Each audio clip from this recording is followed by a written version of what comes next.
Hi guys, today we're going to discuss about RAML and its basic usage, as you can see in your screen, and we're also going to discuss how can we utilize Mulesoft Anypoint platform when it comes to API designing using RAML. So let's get started.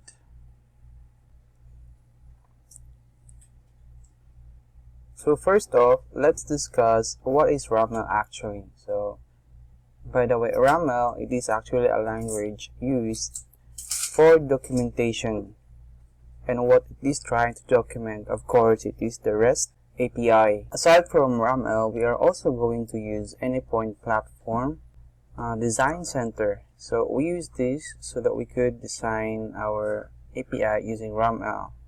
So it will provide us a convenient editor where we can create our endpoints, our resources, our methods, and so that we could easily also create tests within it. So let's get started. So about the RAML, what are we gonna learn for this tutorial? So as you can see in your screen, you will be able to learn about entering the root resources, methods, how to use Uri parameters, query parameters, and how about responses. So we're going to use Anypoint Mulesoft platform to design our API using RAML. So you can just go and make sure that you have an anypointmulesoft.com account. Now if you don't have account yet in anypointmulesoft.com, just click on the sign up button and then you will be redirected to the sign up form. So just try to fill those details accordingly. So make sure that you have an email, a number, and also just use very easy to remember username and password, and then just click on accept and create account. So after that you were able to create your account, try to navigate here and then find the design center, click on it, and then by default you won't be able to see any projects in here because it's the first time that you just logged in. So click in here and create new button. Yes. So you will be presented with a couple of options in here, like create new application or create API specification. So usually you use this create new application in Mulesoft platform if you have an already existing API specification. Since we don't have any, so click on create API specification, and let's name the specification employee API, because we're going to create a simple API for the employee resource. So that should be double E. So aside from RAML, actually you can use other means to document your API, but RAML is the most stable one for me and I'm very confident using RAML. So just click on create specification, then you should be redirected to the design center editor. So here you will be presented with an empty employee API RAML file. By default you will see that it has the title and the version of the RAML that you are using. In the left pane you can see list of files that is initially created for us coming from Anypoint Mulesoft platform. And then here in the right pane you can see this is where your API documentation will be. So the moment that we update, we add details in our RAML file, it will automatically create an HTML representation of that RAML file in here. So okay, let's start.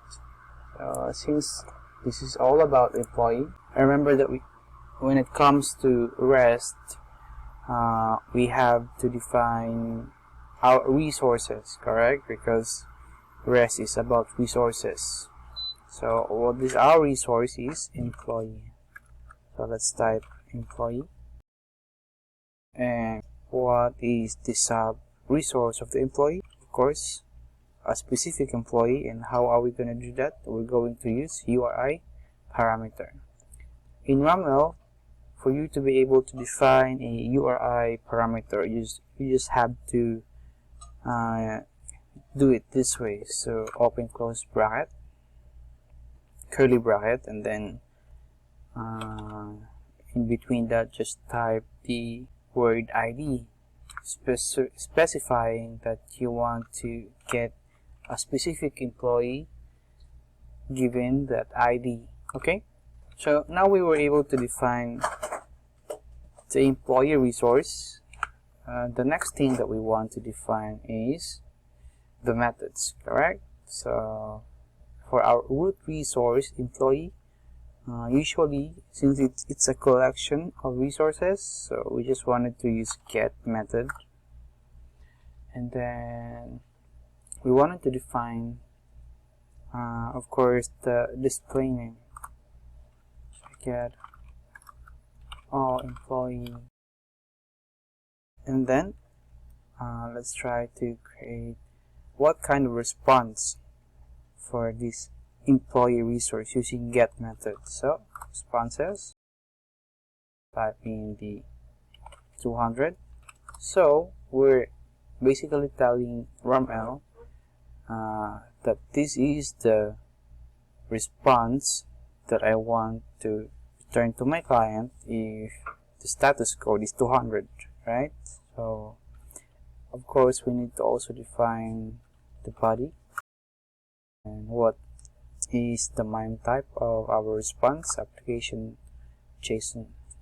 And then just for the example, we are going to return a list of employee.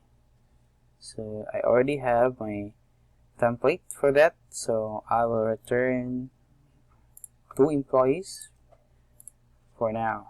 So we were able to define our employee resource and define our get method and the responses whenever the status code is 200 and what is the response type and the example of that. Now we can actually add more kind of responses. For example, okay, 404, which means the resource is not available for any reasons. Say body and the response type, which is application JSON. Let's say example, and I just wanted to return a simple message.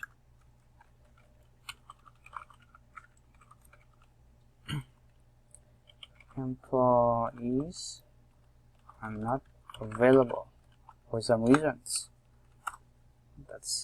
Well, anyway, that's just for an example. So now let's continue to our next resource, which is the employee, then the ID. So in here, basically, we just wanted to retrieve a specific employee given the ID. So of course, we wanted to first describe or at least give the display name for this resource.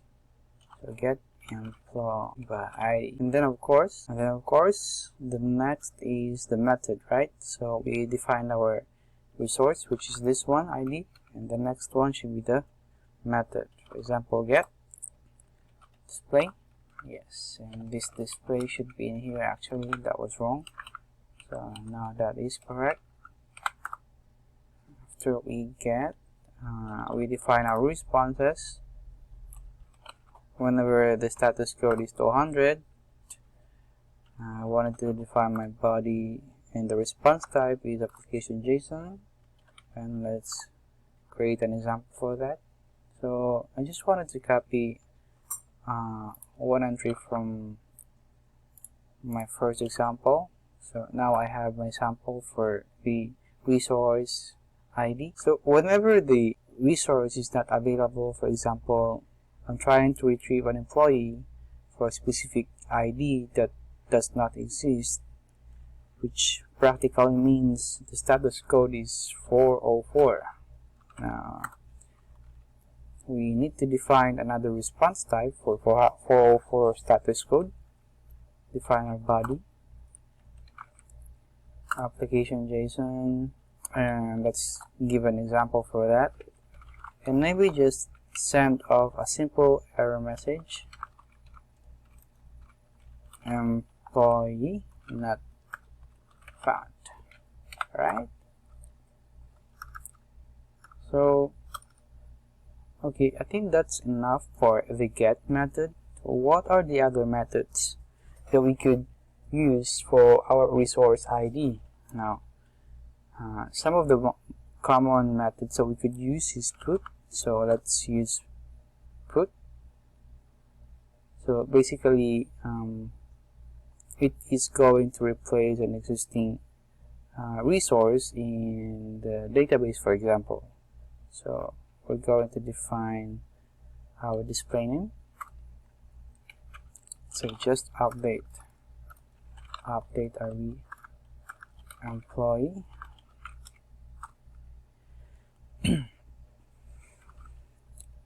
And then of course I wanted to define my body application JSON. So this is the payload that I want. For example, I wanted to update my resource ID 102. Okay, that was wrong. I have to, because this is just an example. So the ID is 102 and I just wanted to update the name. Maybe change the name to junior. Just add junior. Okay, so now we were able to define our payload body. Next thing we need to define is the responses for 200 status code. So basically 200 means that the resource has been updated, so it is a success. So let's say body application JSON and then example, and let's just send up a simple message, resource for employee updated. Okay, so aside from 200 status code, there will be a case that the employee was not updated. Might be the reason is that it doesn't exist at all, right? So in that case, HTTP status code should be 400. And then we'll just have to define the body, the response type, and define an example for, and send off a simple error message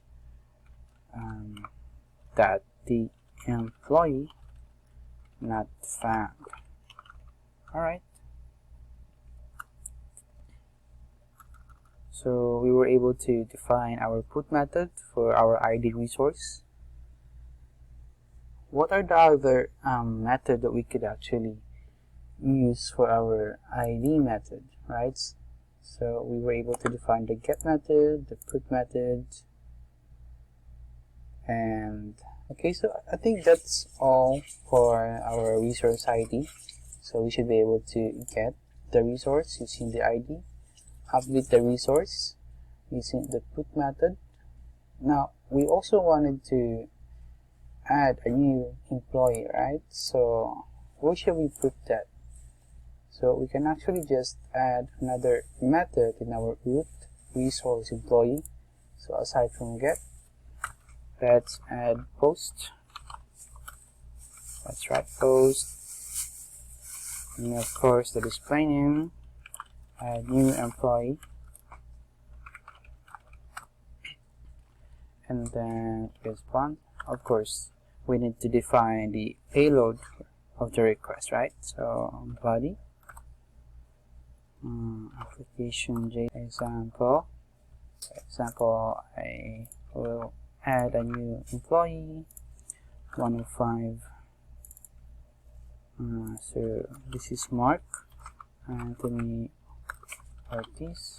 So I'm actually 27 and I'm a senior integration consultant.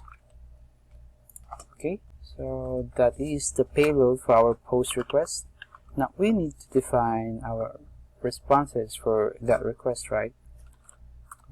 Of course. So whenever the status code is 200, let's define our body, and the response type, which is the application JSON. Just set an example with a simple message. Employee added. Okay, that is simple. But there should be some cases that the employee was not created for some reason, right? So maybe because the employee has already been created with the same employee ID. So in that case, we can just use 500 for that server error. But actually, you can use some other HTTP status queue for that, specifically for that kind of error. But for now, let's just use 500 instead. So body, and then let's define our application, and then the example, and just send off a simple error message.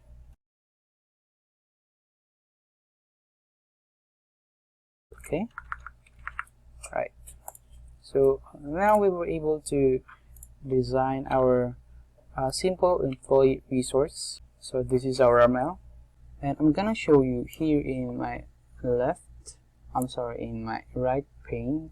As you can see, after we created our RAML file, Anypoint Mulesoft platform editor already created an HTML representation of our RAML file.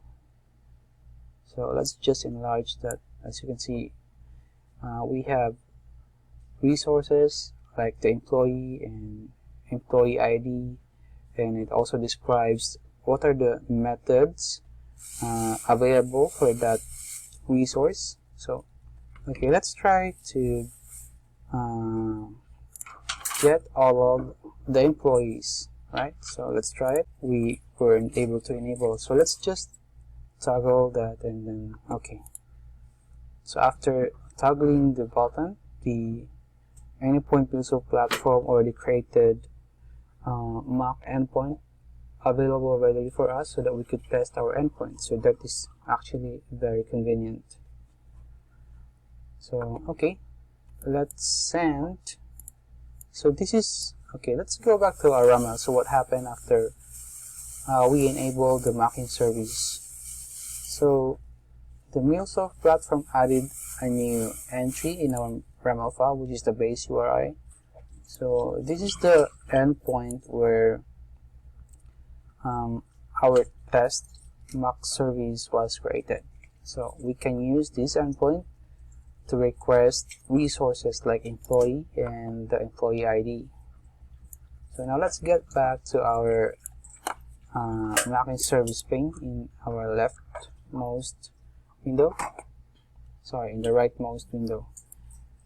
And then as you can see, the base URI was used and employee was appended at the end of it. So let's just try to send a request and see. Okay, as you can see, the mocking service responded with the 200 HTTP status, and as you can see in the response payload, it returned 2 entries.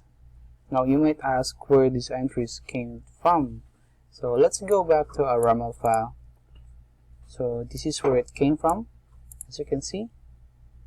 Alright, so you can also test other resource, as you can see in here. For example, let's say post. So let's try it. Okay, so we are using this example payload, and then we're sending that payload to this endpoint, which is the employee, using put method. Okay, so let's send it. Okay, so the employee was added. Okay, that's nice. So let's try some other resource like the employee ID. So get employee but ID. Okay, so let's try it, and then let's add the ID, for example 102. Send. Okay, so as you can see below, the mocking service returned a payload with the ID 102, but keep in mind that those payloads were only sample payloads coming from our RAML file. As you can see in the post, so we have this sample. So that is what the mocking service is returning as a payload in the response.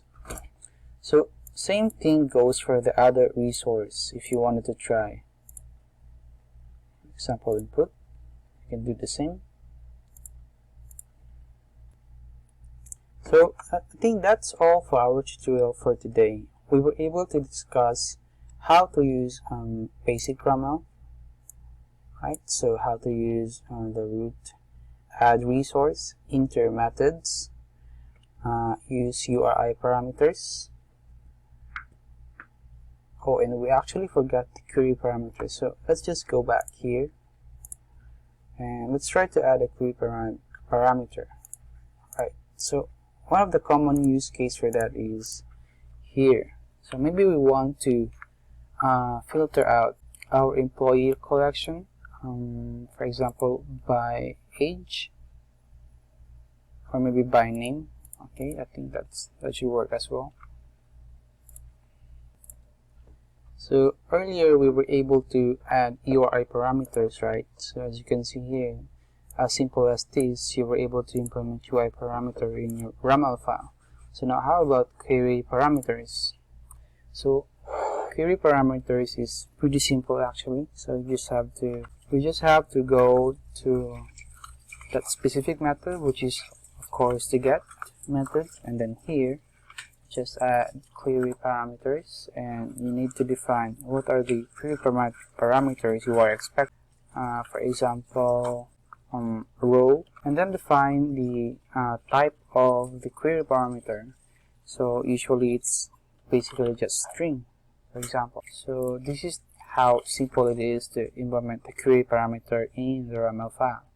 Now let's take a look at our mocking service pane in here, in the rightmost pane. So let's see, get employees. So as you can see, we should be able to add an option now, query parameter, which is row.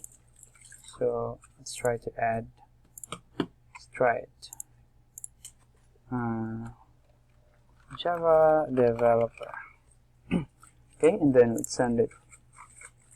Alright, so there is Java developer. So I think that's all, folks. We were able to discuss how to use RAML basics.